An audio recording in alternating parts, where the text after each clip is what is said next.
આધાર કાર્ડની નવી application launch થઈ ગઈ છે. આઈ નો તમારામાંથી ઘણા બધા લોકોને વાત ઓલરેડી ખબર હતી અને ઘણા બધા લોકોએ યુઝ પણ કરતા હતા. પરંતુ આધાર કાર્ડની જે નવી એપ્લિકેશન લોન્ચ કરી છે એની અંદર પણ ઘણી બધી પ્રોબ્લેમ્સ હતી. ઘણા બધા લોકોને ઘણી બધી તકલીફ પડી રહી હતી. એટલા માટે થઈને એની અંદર અપડેટ આવેલું છે. એ અપડેટને કારણે હવે ઘણી બધી વસ્તુ સુધરી ગઈ છે.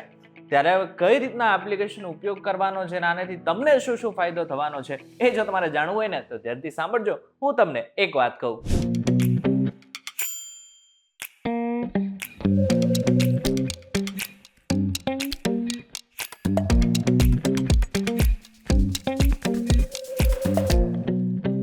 એક વખત આપનું સ્વાગત છે. હું છું આપનો દોસ્ત કરણ ચરોતરા. હવે સૌથી પહેલા એ સમજી લેજો કે ભારત સરકાર દ્વારા જે એપ્લિકેશન બનાવવામાં આવી છે એનું નામ છે આધાર. હવે જે આધાર એપ્લિકેશન છે એનો મુખ્ય હેતુ એટલો જ છે કે તમારે જે ધક્કા ખાવા પડતા હતા ને એ ધક્કા હવે આગળના સમયમાં તમારે નહીં ખાવા પડે અને ઘરે બેઠા તમે બધું જ કામ તમે ઓનલાઈન કરી શકશો. આધાર એપ્લિકેશન તમે પ્લે સ્ટોર અને એપ સ્ટોર બંને ત્યાંથી ને ડાઉનલોડ કરી શકો છો, એટલે કે ઇન્સ્ટોલ કરી શકો છો. અને એપ્લિકેશનને ફર્સ્ટ ટાઈમ તમે ઓપન કરશો એટલે અહીં કેટલીક પરમિશન માંગવામાં આવશે જે તમારે અલાઉ કરી દેવાની છે. હવે એના પછી તમારી સામે કંઈક આ રીતનાનું નવું ઇન્ટરફેસ આવશે અને આ બાદ સ્ટાર્ટ જર્નીના ઓપ્શન ઉપર ક્લિક કરવાનું છે. અને હવે અહીં તમે જોશો કે આ એપ્લિકેશનની અંદર યુનિક શું છે.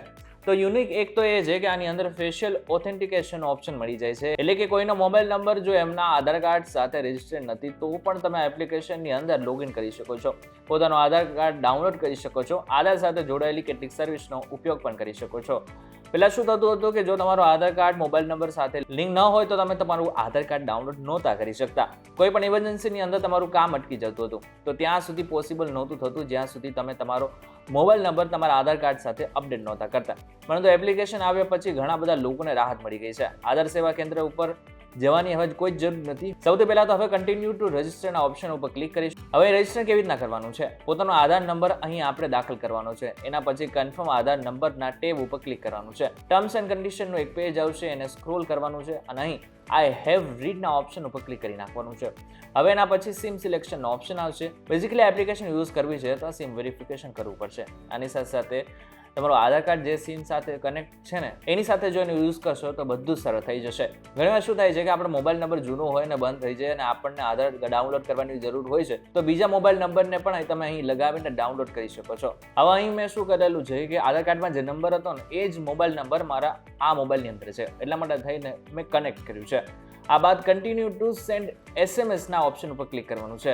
આ બાદ તમારા મોબાઈલ નંબર ઉપર એક વેરિફિકેશન જશે અને આ બાદ તમારું જે વેરિફિકેશન એકવાર સક્સેસફુલ થઈ જાય તો એની બાદ તમારે શું કરવાનું છે? તમારે ફેસ ઓથેન્ટિકેશન કરવાનું છે. ફેસ ઓથેન્ટિકેશન કરો એટલે તમારો મોબાઈલ થોડો દૂર રાખવાનો છે અને તમારા ચહેરા ઉપર કોઈ પણ પ્રકારનો માસ્ક કે પછી ચશ્મા ન હોવા જોઈએ. એક વખત તમારું જે ચહેરો છે કેમેરા સામે આવે આ બાદ ગ્રીન લાઇટ જેવું આવી જશે, રેડમાંથી ગ્રીન થઈ જશે અને જેવું ગ્રીન થાય કે તમારે આંખો પટપટાવવાની છે અને પછી ડાયરેક્ટ તમારું જે ફેસ ઓથેન્ટિકેશન છે એ થઈ જશે. ફેસ ઓથેન્ટિકેશન થઈ ગયા બાદ એક સક્સેસનો મેસેજ પણ આવશે. આ બાદ આપણે એક પિન સેટ કરવાનો છે.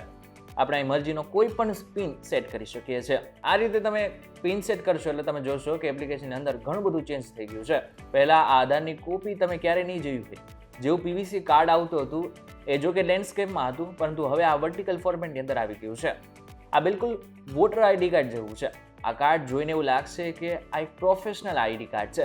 જો આને ફ્લિપ કરશો તો બેક સાઈડનું જે આધાર કાર્ડ છે એ આપણા પિતાનું નામ છે અને આની સાથે એડ્રેસ, આ બધી જ વસ્તુ કમ્પ્લીટ ઇન્ફોર્મેશન આવી જશે. જો કે માસ્ક આધાર કાર્ડનો પણ ઓપ્શન આવે છે. એટલે કે તમારે બધી વસ્તુ જો તમારે કોઈને ન આપવી હોય, એટલે કે આપણે ઘણી બધી વખત શું કરતા હોઈએ આધાર કાર્ડ આપી દઈએ છીએ તો એની અંદર ઘણી બધી વસ્તુ આપણે શેર પણ કરતા હોઈએ છીએ. પરંતુ હવે તમે માસ આધારનો ઉપયોગ કરી શકો છો. એટલે કે તમારે જેટલી વસ્તુ આપવી છે ને એટલી જ વસ્તુ આપી શકશો. ગવર્મેન્ટ સિક્યુરિટીને લઈને ઘણી કન્સર્ન છે, પ્રાઇવેસી પોલિસીને લઈને પણ. એટલા માટે જ આ એપ્લિકેશનને બેઝિકલી લાવવામાં આવી છે કે આધારનો જે મિસયુઝ થઈ રહ્યો છે એ ન થઈ શકે. આનાથી પણ એક વિશેષ તમે આની અંદર મલ્ટિપલ પરિવારના જેટલા પણ લોકો છે એમના આધાર પણ એક જ એપ્લિકેશનની અંદર જોડી શકો છો.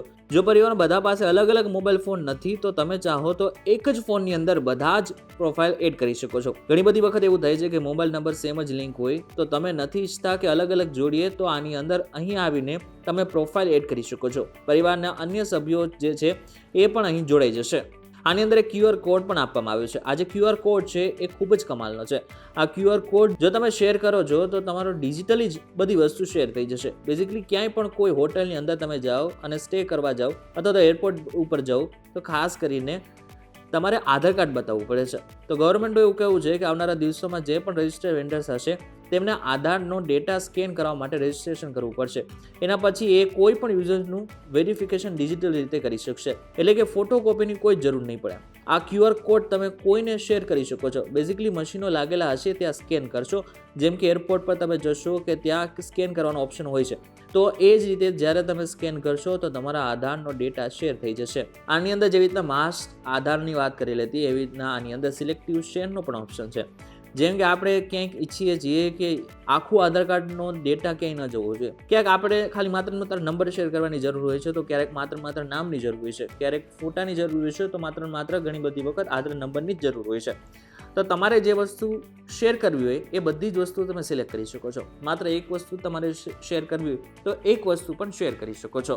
આ સિવાય ડાઉનલોડ આધારનો પણ ઓપ્શન મળે છે. તો અહીં આપણે ડાઉનલોડ ઓપ્શન ઉપર ક્લિક કર્યું છે તો અહીં બે ઓપ્શન આવે છે. એક તો ઓપ્શન આવે છે માસ આધાર. જો તમે તમારું જે આધાર કાર્ડ છે એનો નંબર રિવીલ કરવા નથી માંગતા અને એનો મિસયુઝ ન થાય એવું ઈચ્છતા હોય તો માસ આધાર કાર્ડ ડાઉનલોડ કરી શકો છો. અને બીજો છે અનમાસ્ક આધારવાળો ઓપ્શન, એટલે કે ગવર્મેન્ટની યોજનાઓ ક્યાંય પણ હોય ત્યારે ખાસ કરીને અનમાસ્ક આધાર કાર્ડનો ઉપયોગ કરવામાં આવે છે. હવે ડાઉનલોડ કરશો તો PDF ફાઇલ ડાઉનલોડ થશે. આની સાથે આની અંદર બાયોમેટ્રિક લોક કરવાનો પણ ઓપ્શન આપવામાં આવ્યો છે, જે ઘણો જરૂરી હતો, કારણ કે બાયોમેટ્રિકને લઈને ઘણા બધા લોકોના પૈસા કપાઈ જતા હતા. ઘણા લોકો સાથે તો ફ્રોડ પણ થતા હતા. હવે એક બીજી મોટી વાત, જો તમારે તમારા આધાર કાર્ડથી મોબાઈલ નંબર ચેન્જ કરવો હોય, એને અપડેટ કરવો હોય તો આ કામ પહેલાં તમે ઘરે બેઠા નહોતા કરી શકતા, પરંતુ આ એપ્લિકેશન આવ્યા પછી આ કામ ઇઝી થઈ ગયું છે. જ્યાં તમે તમારો જે ચહેરો છે એ સ્કેન કરીને તમે તમારો જે મોબાઈલ નંબર છે એને ચેન્જ કરી શકો છો. જો કે પહેલાં અહીં ઓપ્શન એ પણ દેખાતો હતો કે તમારે જો તમારું નામ ચેન્જ કરવું હોય તો એ પણ ઓનલાઈન કરી શકતા હતા, પરંતુ એ કમિંગ સૂન દેખાડતું હતું. પણ અત્યારે હાલમાં ગવર્મેન્ટે એ ફીચર જ હટાવી દીધું છે. પરંતુ જો તમારે તમારા આધાર કાર્ડની અંદર મોબાઈલ નંબર ચેન્જ કરવો હોય તો માત્ર ₹75 ખર્ચ કરીને તમે તમારા આધાર કાર્ડથી તમારો મોબાઈલ નંબર ઓનલાઈન અપડેટ કરી શકો છો. એની સાથે જ એડ્રેસ જો તમારે ચેન્જ કરવું હોય તો એડ્રેસનો ઓપ્શન પણ આવી ગયો છે, જેમાં બંને ઓપ્શન ગવર્મેન્ટે અત્યારે જોડી દીધા છે. પહેલાં શું હતું કે ડોક્યુમેન્ટ બેઝ અહીં ઓપ્શન મળતો હતો, અત્યારે પરંતુ હેડ ઓફ ફેમિલીના માધ્યમથી પણ એડ્રેસને અપડેટ કરવાનો જે ઓપ્શન છે એ આપી દેવામાં આવ્યો છે.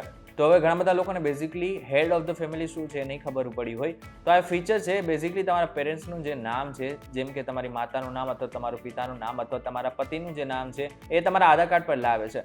તો આ કારણે ઘણા બધા લોકો જે આના દ્વારા પોતાનું એડ્રેસ અપડેટ કરી લે છે. જો તમારી પાસે કોઈ આઈડી નથી તો પણ તમે તમારા પિતાનું જે સરનામું છે એ તમારા આધાર કાર્ડ પર લાવી શકો છો, અથવા એમનું જે નામ છે જો તમારે લાવવું છે તો પિતાના નામમાં કોઈ કરેક્શન કરવું છે તો એ પણ તમે કરી શકો છો. આની અંદર ખાસ ફીચર એ પણ આપવામાં આવ્યું છે કે હવે તમે જ્યારે પણ આધાર કાર્ડ શેર કરશો અને કોની સાથે શેર કર્યું છે એની હિસ્ટ્રી પણ હવે તમે જોઈ શકશો. બાકી એપ્લિકેશન અંદર જેમ કે નામમાં કરેક્શન કરવું હોય અથવા ડેટ ઓફ બર્થમાં કરેક્શન કરવું હોય, આ જે ફીચર છે ગવર્મેન્ટે પહેલાં આની અંદર ઓપ્શન લાવ્યા હતા પણ કમિંગ સૂન હતા, પણ એ ઓપ્શન છે એ હટાવી દેવામાં આવ્યો છે. અથવા બની શકે કે આગળના સમયમાં જે ફીચર છે એ આવી શકે છે અથવા ન પણ આવે. પરંતુ એપ્લિકેશનથી એ તો વાત પાકી છે કે આગળના સમયમાં કામ તો ઇઝી થઈ જવાનું છે. ધીરે ધીરે બની શકે કે મોટા ભાગના જે ચેન્જીસ છે એ તમારે જે અત્યારે સ્ટોર ઉપર જઈને કરવા પડે છે, કેન્દ્ર ઉપર જઈને કરવા પડી રહ્યા છે, એ કેન્દ્ર ઉપર જવાની કોઈ જરૂર ન પડે અને આગળના સમયમાં એપ્લિકેશન દ્વારા જ બધું ઇઝી થઈ જાય. ત્યારે આજનો અમારો ખાસ વિડીયો તમારા માહિતી માટે હતો. આગળના સમયમાં તમે એપ્લિકેશનનો ઉપયોગ કરી શકો છો અને એપ્લિકેશનનો ઉપયોગ કરો તો તમારો અનુભવ કેવો રહે છે એમને જરા કોમેન્ટ કરીને ચોક્કસ કહેજો. વિડીયો થકી જો તમને કોઈ ઇન્ફોર્મેશન મળે તો વિડીયો લાઈક અને શેર જરૂરથી કરજો. તથા જ ઇન્ફોર્મેટિવ વિડીયોઝ માટે VTV ડિજિટલ સાથે જોડાયેલા રહેજો.